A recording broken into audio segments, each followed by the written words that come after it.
Part 1. The Forgotten Warning. The Galactic Council chamber floated in the darkness of space, orbiting a neutron star that had watched civilizations rise and fall for millions of years. Inside the massive structure, 12 species gathered in a circle, each representative sitting in their specially designed seats. Some breathed methane, others needed water tanks, and a few existed as clouds of organized particles. They had maintained peace for 10,000 years. Today that peace felt fragile. Ambassador Hyo-sung of the Velkari stood in the center of the chamber. His blue skin shimmered under the artificial lights as he presented a holographic display. The image showed a small blue and green planet orbiting a yellow star. "Honored council members," Hyo-sung said, his voice carrying excitement. "We have discovered a new intelligent species. They call themselves humans, and their world is called Earth." Murmurs filled the chamber. New species were rare. Most civilizations discovered faster-than-light travel within similar time frames and found each other naturally. But humans were different. They had no FTL technology yet. The Velkari had found them during a survey of unexplored space. Elder Praetor Velthar rose from his seat. He was ancient even by Velkari standards. His skin had faded to pale blue and his movements were slow but deliberate. When he spoke, the entire chamber fell silent. "I must object to this contact," Velthar said. His voice was quiet but firm. "There is an old warning passed down through our people. A prophecy about a species from a death world." Several council members shifted uncomfortably. Prophecies and ancient warnings were considered superstition by most modern species. The galaxy ran on logic and science, not old stories. Hyo-sung smiled politely at his elder.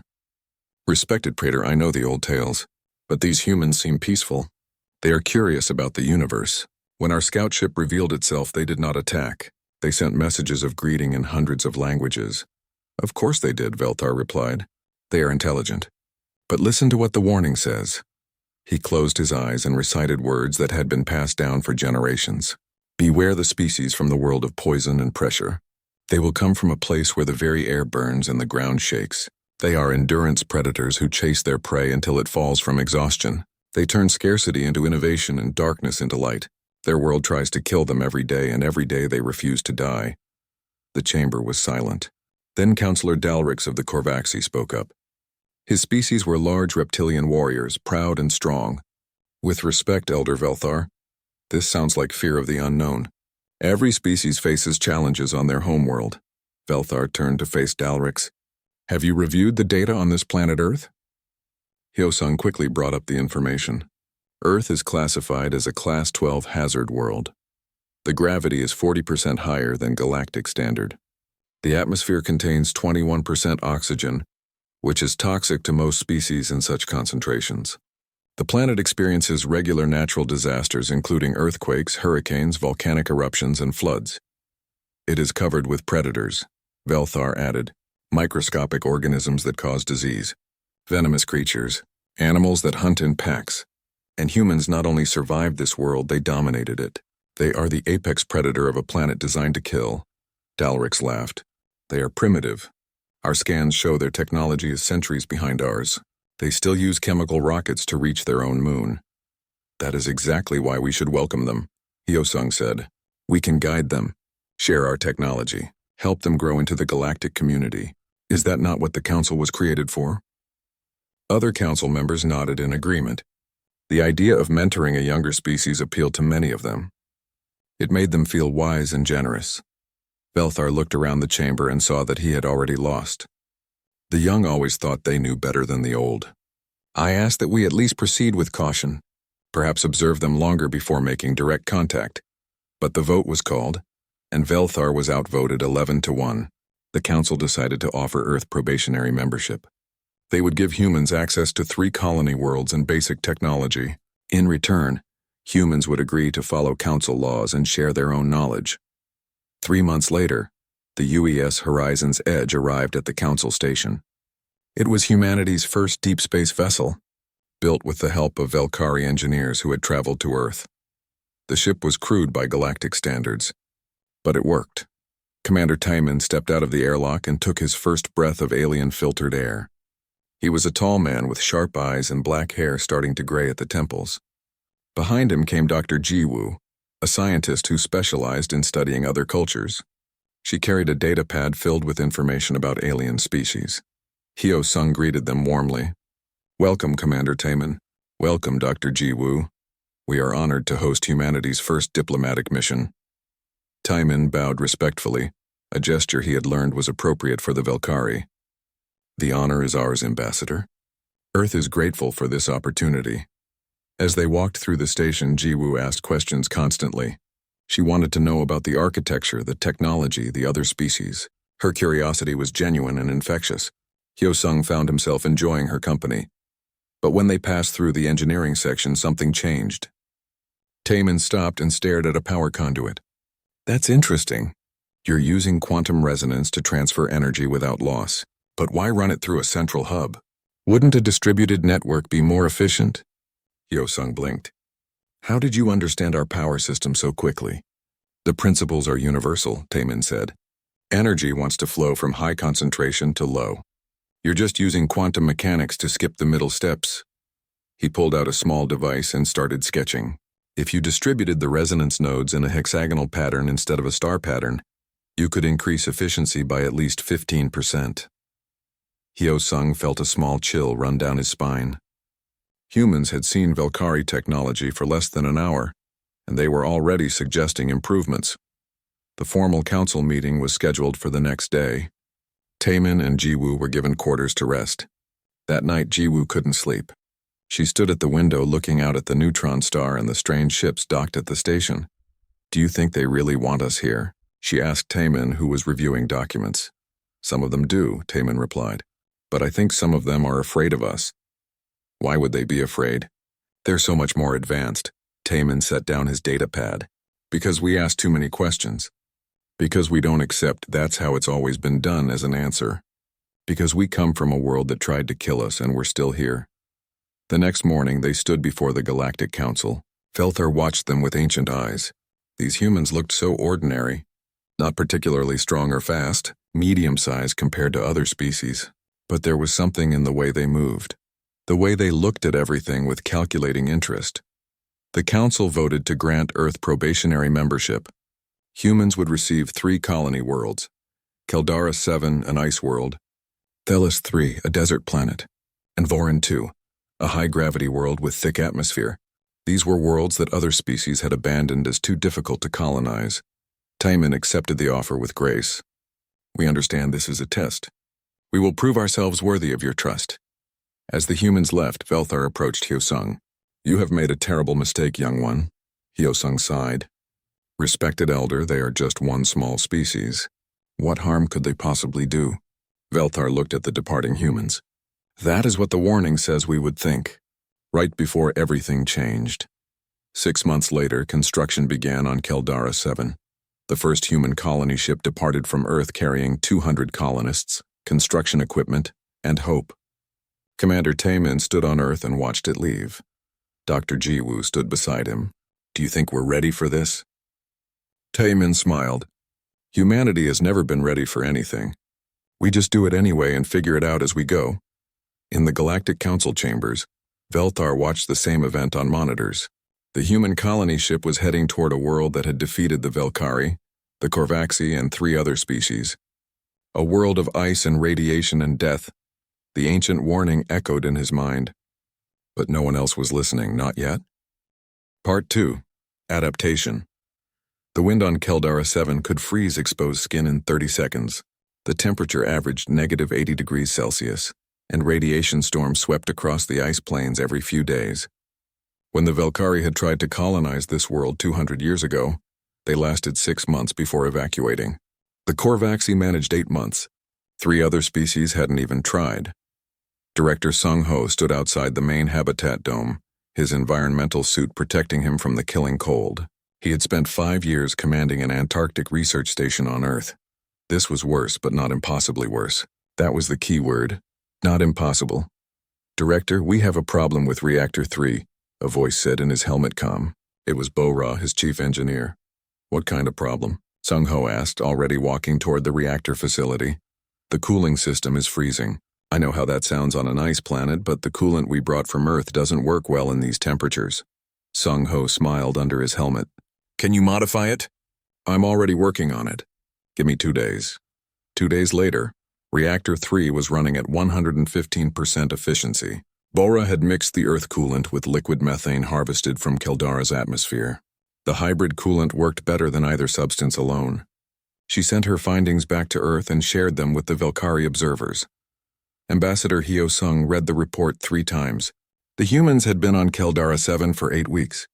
They weren't supposed to be improving technology yet. They were supposed to be struggling to survive. He decided to visit the colony personally.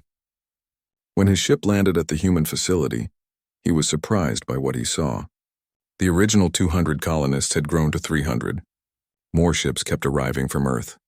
The single habitat dome had expanded into 5 connected structures. Solar panels covered every surface, soaking up the weak sunlight. Wind turbines spun in the constant gales. Sung-ho greeted him warmly. Ambassador Hyo-sung, welcome to New Seoul. Would you like a tour? New Seoul? Hyo-sung asked. That's what the colonists voted to name our settlement. Seoul is a city on Earth in Korea. Many of our people have heritage from that region. As they walked through the habitat, Hyo-sung saw humans working everywhere. Some were farming in hydroponic bays under bright artificial lights. Others were manufacturing equipment in workshops. Children attended school in a converted storage room. Everyone seemed busy and strangely happy. How are you managing the radiation storms? Hyo-sung asked. Those storms had been the primary reason previous colonists had failed. The radiation could kill within hours. We don't fight them, Sung-ho explained. We move. He showed Hyo-sung a map. See these markers? Those are our mobile shelters.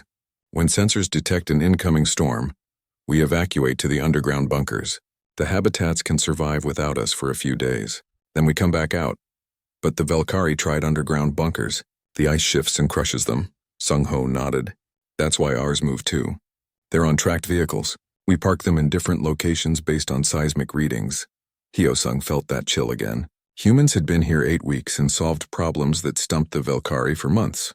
May I meet your chief engineer? Bora was in her workshop, surrounded by pieces of Velkari technology. She had taken apart an environmental suit and spread the components across 3 tables. When Hyo-sung saw this, he felt alarm. What are you doing?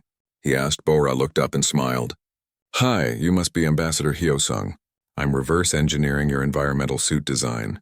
It's really good, but I think I can make it better. Better? Our suits have been refined over thousands of years. For Velkari biology, sure. But humans are different. We generate more heat, we have different limb proportions, and we need different sensory feedback. She held up a modified suit. I've added heating elements that recycle body heat.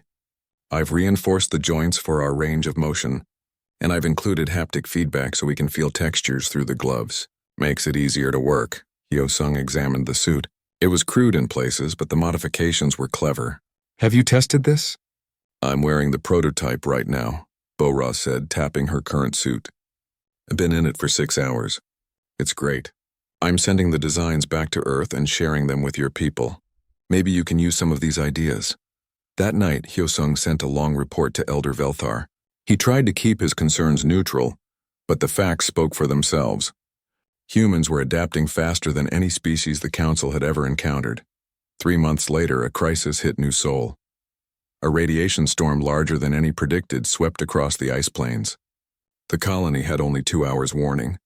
Sung-ho ordered evacuation to the underground bunkers, but Young Jae, the security chief, reported a problem.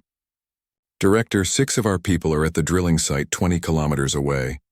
They're testing the geothermal equipment. They'll never make it back in time.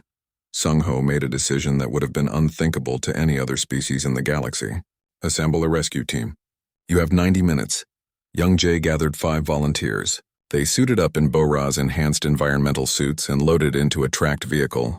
The radiation storm was visible on the horizon, a shimmering curtain of death moving across the ice. Hyo-sung watched from the command center in disbelief. You're sending people into a radiation storm? That's suicide. Not with the right equipment and training, Sung-ho said calmly. Young Jae was a special forces officer on Earth. He's extracted people from worse situations. The rescue team reached the drilling site with 40 minutes to spare. They loaded the 6 researchers and their essential equipment. On the way back, the storm overtook them. Radiation levels spiked. Alarms screamed in every helmet. Young Jay kept his team calm. Remember your training? Stay in the shielded core of the vehicle. Take your anti-radiation medication. Keep your suits sealed. We've practiced this. They made it back with 8 minutes remaining before the storm reached the colony. All 11 people were alive. They had radiation exposure, but Dr. Jiwoo's medical team had treatments ready. Within 3 days, everyone recovered. Hyo-sung sent another report to Elder Velthar. The humans performed a rescue operation during a Class 5 radiation storm. No other species has ever attempted this. All personnel survived. 6 months after landing on Kildara 7, the human colony held a celebration. 3,000 people now called New Seoul home. The habitats had grown into a small city. Bora's team had successfully drilled to the planet's mantle and tapped geothermal energy. The colony was now entirely self-sufficient. Sung-ho made a speech to the gathered colonists. 6 months ago, we landed on a world that everyone said was impossible to colonize. Today, we're not just surviving. We're thriving. We're building a home, and we're proving that humanity belongs among the stars. The colonists cheered. Children played in the habitat corridors, born on Earth but growing up on an alien world. Families shared meals together. Scientists made new discoveries daily. It felt like the beginning of something important. On the other 2 colony worlds, similar stories were unfolding. The desert planet Thelos 3 was being transformed by human irrigation techniques, perfected in Earth's harshest deserts.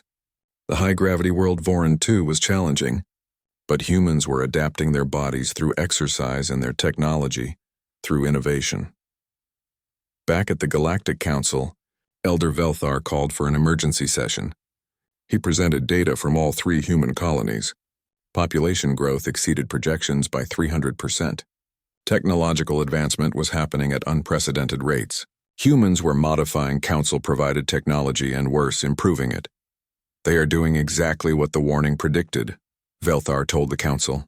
They turn scarcity into innovation. They face death and laugh at it. They adapt to anything. We gave them 3 impossible worlds, thinking they would struggle.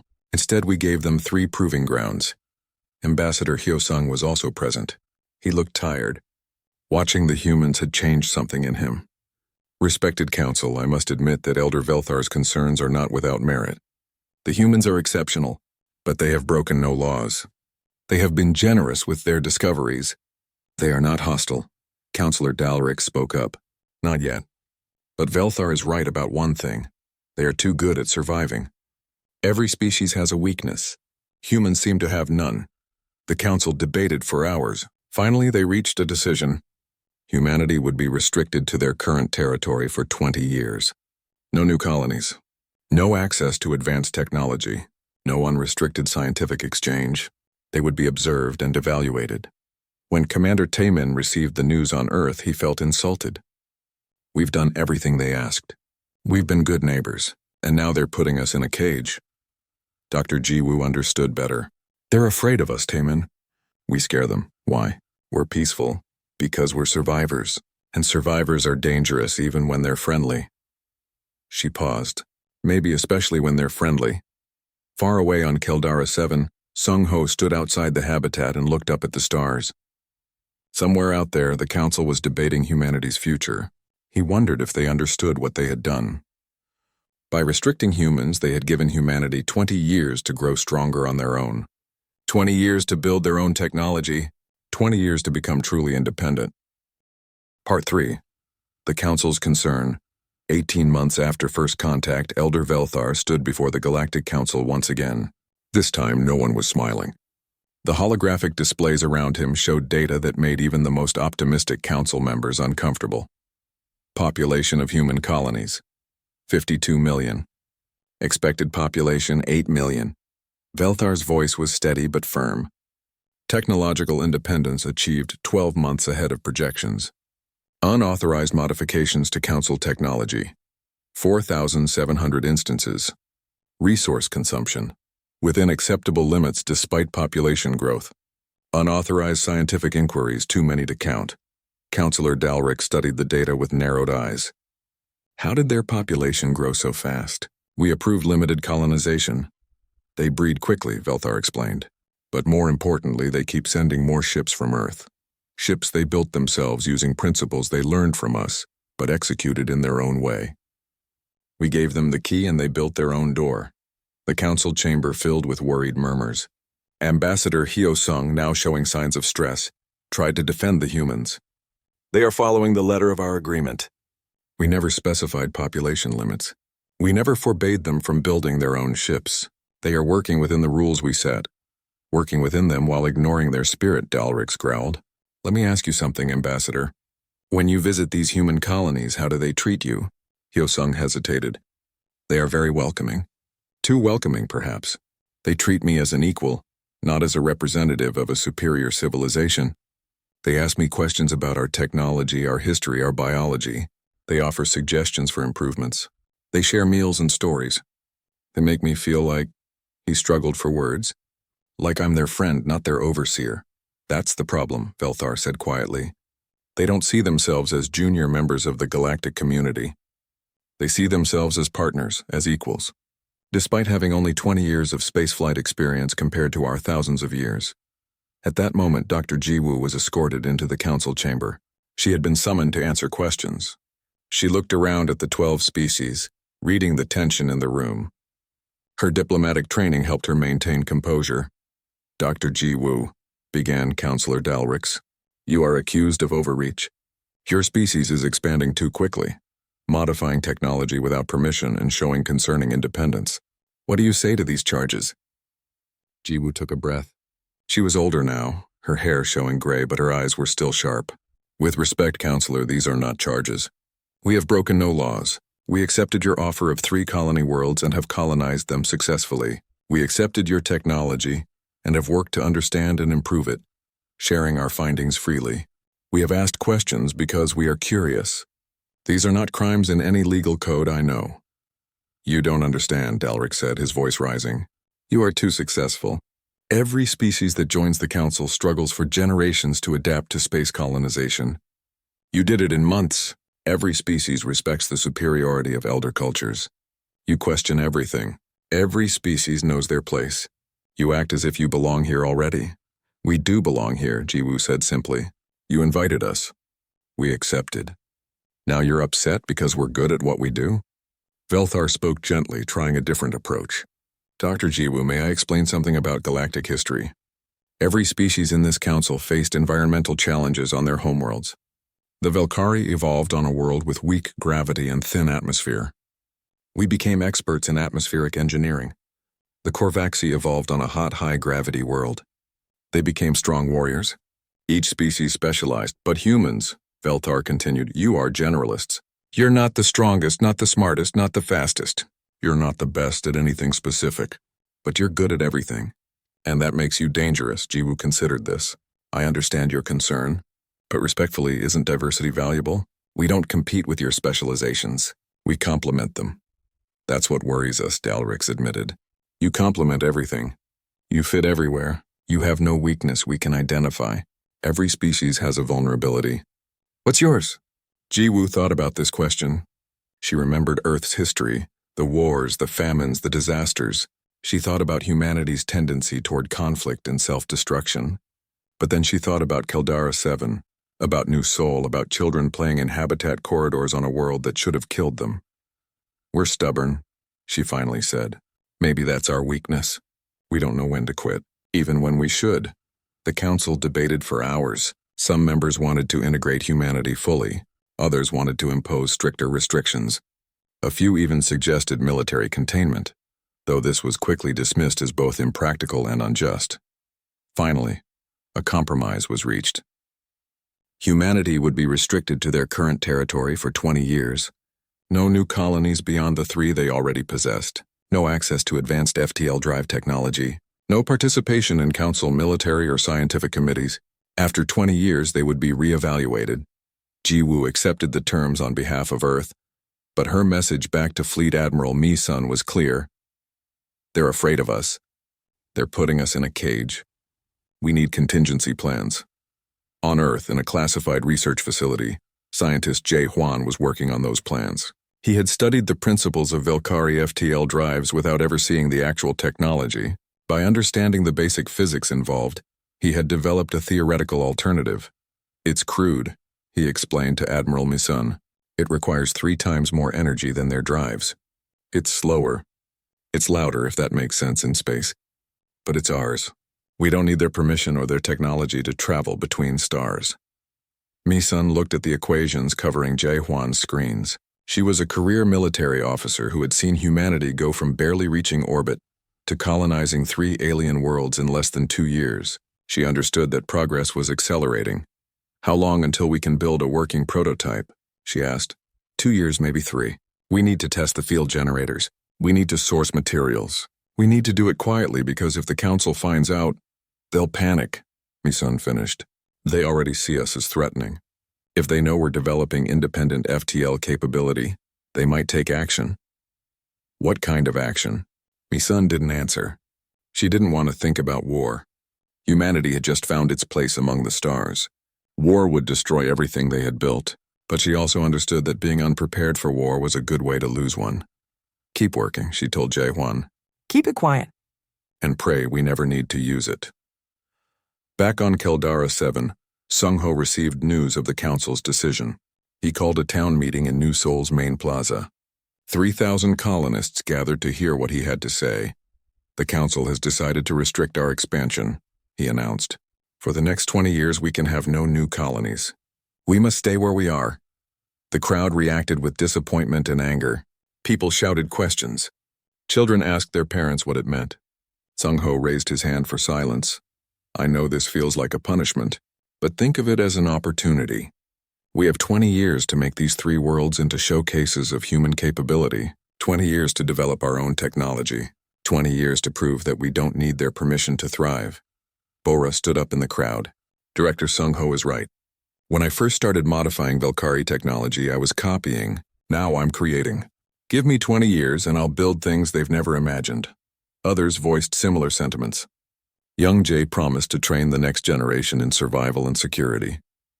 Teachers promised to educate children who would grow up knowing both human and alien knowledge. Farmers promised to make the ice plains bloom.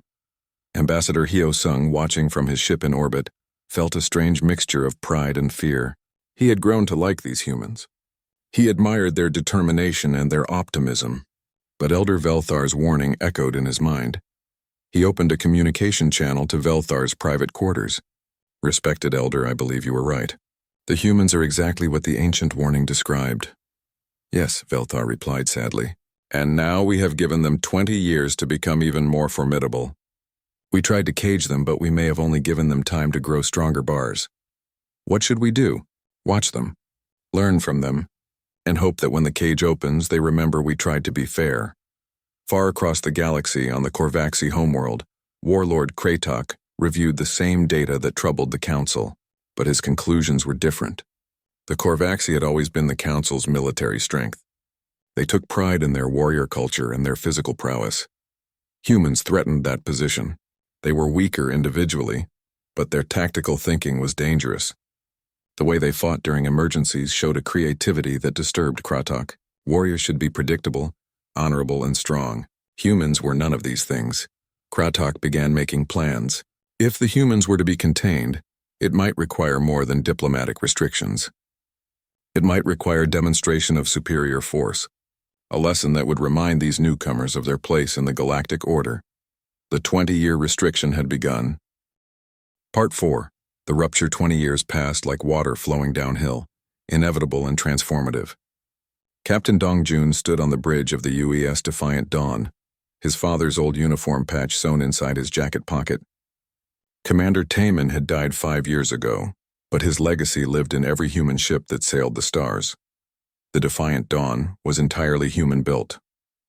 No Velkari components, no council oversight. Humanity had taken the principles they learned and created something new. The ship was uglier than alien vessels, more angular, more aggressive-looking. But it worked. 20 ships like it patrolled human space, protecting 50 million colonists. "Captain, we're receiving a priority communication from Earth," his communications officer said. Premier Sujin's face appeared on screen.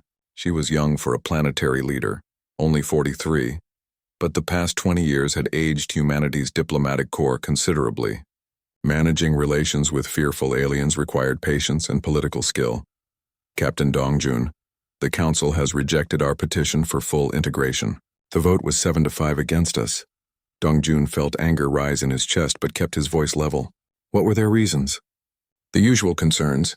We're too independent, too militarized, too aggressive in our growth. The Korvaxi representative was particularly vocal. Sujin looked tired. We've proven ourselves for 20 years. We've broken no laws. We've shared technology freely. And still they see us as threats. What are your orders, Premier? Continue normal operations. We'll pursue diplomatic channels. But Captain, keep your ships ready. I have a feeling something is coming. That same day on Keldara 7, Bora received distressing news. The Velkari colony world of Thela 9 was experiencing a plague. The disease was spreading rapidly, overwhelming their medical facilities. Thousands were dying. She immediately called Ambassador Hyosung, who was now an elder himself. Ambassador, we can help. This disease sounds similar to coronavirus-type pathogens. Humanity has centuries of experience fighting these. Hyosung's hologram flickered. He looked old and sad. Bora, my friend, I cannot officially request your assistance. The Council has forbidden unsanctioned cooperation, but unofficially I am begging you. My people are dying, Bora didn't hesitate. I'll have medical teams ready in 6 hours. Unofficial is fine with me. Dr. Jiwoo, now 72 years old but still sharp, led the medical mission herself. She had trained 3 generations of doctors in the past 20 years. Her team knew how to handle pandemics. They had studied not just human diseases but alien biology, preparing for exactly this scenario. The Velkari colony world of Thela 9 was in chaos when they arrived. Hospitals overflowed with the sick. Medical staff were exhausted. The local government was implementing quarantines, but the disease spread faster than they could contain it. Jiwoo's team went to work immediately. They analyzed the pathogen, mapped its structure, tested treatments. Within 3 days, they had developed a treatment protocol. Within a week, they had trained Velkari medical staff in proper containment procedures. Within 2 weeks, the outbreak was under control. 20,000 Velkari lived because humans helped. The news spread across the galaxy faster than the plague had spread on Thela 9. The Galactic Council convened an emergency session. Elder Velthar spoke with emotion. The humans saved my people, not because they were asked, not because they expected reward, but because they could help and chose to. How can we continue to treat them as threats? Counselor Dalrix was less moved. This proves my point. The humans made themselves indispensable. Now we owe them. This is how they gain power, through obligation and gratitude. The council split. 5 species wanted to grant humanity full membership immediately. 5 species wanted to maintain restrictions. 2 species abstained, unable to decide. Warlord Kratok of the Korvaxi saw opportunity in the chaos. He had spent 20 years building his military strength and gathering supporters among the more conservative council species. He believed humans were a cancer that needed to be removed before they spread further. He presented his plan to the Korvaxi High Command.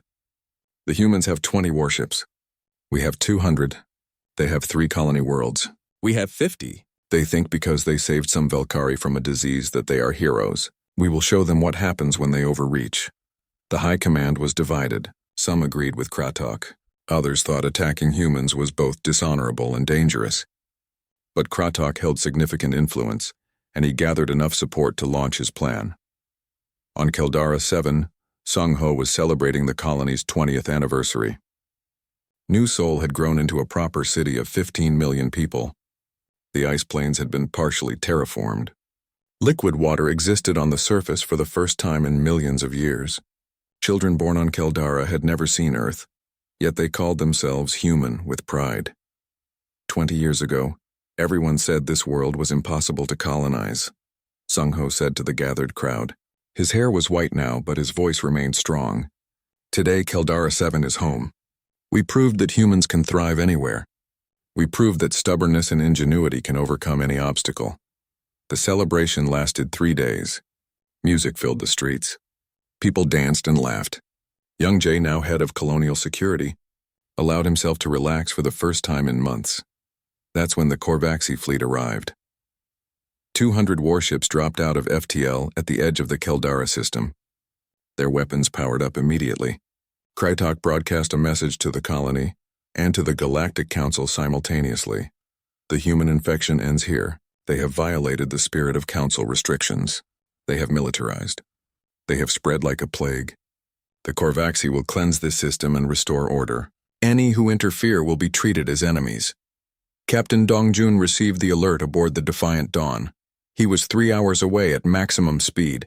New Sol had orbital defenses, but they were designed to deflect asteroids, not military-grade weapons. 12 human warships were in the system, including his own. Against 200 Korvaxi vessels, the math was brutal. He opened a channel to the other captains. "This is Dongjun. You all see what we're facing. No one will judge you for retreating.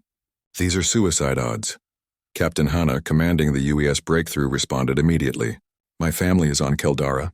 I'm not running." One by one, the other captains echoed her sentiment. They would stay. They would fight. Because that's what humans did when cornered. Premier Su Jin broadcast from Earth. "This is an illegal attack. We demand the Council intervene immediately. We are peaceful people being attacked without cause." But the Council was in chaos. Some species wanted to help humanity. Others remained neutral. Some secretly supported Kratok's actions. By the time they could organize a response, the battle would be over. Dr. Ji Woo, still on Thala 9 finishing her medical mission, watched the news in horror. She tried to contact Dongjun but couldn't get through the military communications. All she could do was watch as human ships positioned themselves between the Korvaxi fleet and Keldara 7. On the surface, Sung Ho ordered evacuation of the population to underground shelters. 20 years of preparation had taught them to be ready for disasters. They moved with practiced efficiency. Young Jae's security forces armed themselves with whatever weapons they had. If the Korvaxi got past the fleet, they would face ground resistance. Bora stood in her workshop looking at 20 years of inventions and improvements. She had 3 experimental weapons that had never been tested in real combat. She activated all of them and set their control to orbital defense systems. "I don't know if these will work," she said to her assistant, "but the Korvaxi are about to find out." The Korvaxi fleet began their attack run. Kratok was confident. Humans were primitive. Their ships were crude. This would be a short battle and a valuable lesson to the galaxy about respecting proper authority. He had no idea how wrong he was. The ancient warning had tried to tell them. Humans were endurance predators. Humans were survivors. Humans were stubborn. And when humans were cornered, they became something terrifying. The Battle of Keldara 7 was about to begin, and it would be unlike any battle the galaxy had ever seen. Part 5. The Price of Fear. The Korvaxi fleet moved into attack formation with practiced precision. 200 warships against 12 human vessels. Warlord Kratok smiled from his flagship. This would be over quickly. Captain Dongjun stood on the bridge of the Defiant Dawn and watched the overwhelming force approaching. His crew was silent, focused. They all knew the odds. They all stayed anyway. "Tactical, what are we working with?" Dongjun asked. "Their shields are superior. Their weapons have longer range. They have better armor. Their FTL drives are faster." His tactical officer paused. "Sir, on paper we can't win this." "Good thing we're not fighting on paper." Dongjun opened channels to all human ships. "Remember your training. The Korvaxi fight with honor and rules. We fight to survive. Use the environment. Use their expectations against them. And whatever happens, we buy time for the people on the surface." The Korvaxi opened fire first. Energy beams crossed the distance between fleets. Human shields flickered and strained. 2 ships took heavy damage immediately, but humans didn't return fire. Not yet. "All ships execute pattern glacier," Dongjun ordered. The human vessels dove toward Keldara 7 using the planet's gravity to accelerate. The Korvaxi fleet followed, confused by the retreat. Then they understood too late. The human ships weren't retreating. They were using Keldara's 3 moons as cover and weapons. Captain Hana's ship, the Breakthrough, emerged from behind the largest moon at tremendous speed. She fired her main weapons not at the Korvaxi ships, but at the moon's surface. Massive chunks of ice and rock exploded into space, creating a debris field moving at orbital velocity. The Korvaxi formation broke as they tried to dodge. 3 ships collided. 5 more took damage from impacts. The perfect military formation dissolved into chaos. Now, all ships concentrated fire on their command carriers. Dongjun ordered. 12 human ships focused their weapons on 3 Korvaxi command vessels. The concentrated barrage overwhelmed shields designed to withstand distributed fire. 2 carriers exploded. 1 went dark, disabled. Kratok roared in fury. All ships ignore protocol. Destroy them. But the battle had changed. The Korvaxi were used to honorable combat with clear rules. Human ships were doing things that made no tactical sense by traditional standards. One human vessel deliberately rammed a Korvaxi destroyer, the crew evacuating to nearby ships seconds before impact. The empty vessel crashed into the destroyer like a missile, crippling it. On the surface, Bora activated her experimental weapons, electromagnetic pulse generators that she had designed to clear radiation storms, now targeted Korvaxi ships that entered low orbit. The pulses weren't strong enough to destroy the ships, but they disrupted sensors and targeting systems. "How are we doing on ship count?" Dongjun asked as his vessel shook from weapons fire. "We've destroyed 7 Korvaxi ships and disabled 12 more. We've lost 4 ships completely. 3 more are critically damaged." His tactical officer's voice was steady despite the chaos. "Sir, we've bought 30 minutes. That's not enough time." Dongjun knew he was right. Eventually, numbers would win. The Korvaxi would adapt to human tactics. More human ships would fall. Keldara 7 would be defenseless. Then salvation arrived from an unexpected direction. Elder Velthar's personal cruiser dropped out of FTL, followed by 50 Velkari defense ships. The ancient Velkari opened a channel to both fleets. "This ends now. Warlord Kratok, you have violated council law. You attacked a probationary member without council authorization. You will stand down immediately." Kratok's response was defiant. "These humans are a plague. I am protecting the galaxy." "You are protecting your pride," Velthar replied. "Stand down or the Velkari will intervene on behalf of humanity." More ships arrived. Ambassador Hyosung led a fleet of civilian and military vessels from 3 different council species. They positioned themselves between the Korvaxi and the human forces. "We stand with humanity," Hyosung announced. "They saved thousands of my people during the plague. They have proven themselves worthy of our friendship. Any who continue this attack must go through us." Kratok found himself facing not just 12 desperate human ships, but over 100 vessels from multiple species. His own fleet was in disarray. Nearly 20 ships were destroyed or disabled. The humans had inflicted far more damage than should have been possible. He gave the order to withdraw. The Korvaxi fleet retreated, leaving debris and shame behind them. Captain Dongjun let out a breath he hadn't realized he was holding. "Stand down from combat alert. Begin rescue operations for damaged ships." On Keldara 7, 15 million people emerged from shelters to see their defenders still in orbit, battered but victorious. Young Jay organized celebration and relief efforts simultaneously. Bora was already analyzing battle data to improve defenses. Premier Sujin addressed the Galactic Council the next day. The chamber was packed. Every species wanted to hear what humanity would say. "We did not seek this conflict," Sujin said calmly. "We have spent 20 years proving ourselves. We have followed your rules. We have shared our knowledge. We have helped when others needed aid. And still we were attacked without provocation." She paused, letting her words sink in. "We understand that we make you uncomfortable. We are different. We adapt quickly. We question traditions. But these are not threats. These are offerings. We offer innovation, friendship, and loyalty to those who accept us. Today we could demand justice. We could demand reparations. Instead, we offer forgiveness. We ask only for what we have always wanted, to be full members of this council. To be partners, not probationers." Elder Velthar stood slowly. His age showed in every movement, but his voice was strong. 20 years ago, I warned this council about humanity. I said they were dangerous. I was right. But I was also wrong. The chamber fell silent. "Humans are dangerous," Velthar continued. "They are dangerous to our complacency. They are dangerous to our stagnation. They challenge us to be better. Today they showed us something we had forgotten, that the most dangerous thing in the universe is not strength but the will to survive at any cost. But they also showed us something else. When they could have continued fighting, when they could have sought revenge, they chose peace. That is not the action of a plague or a threat.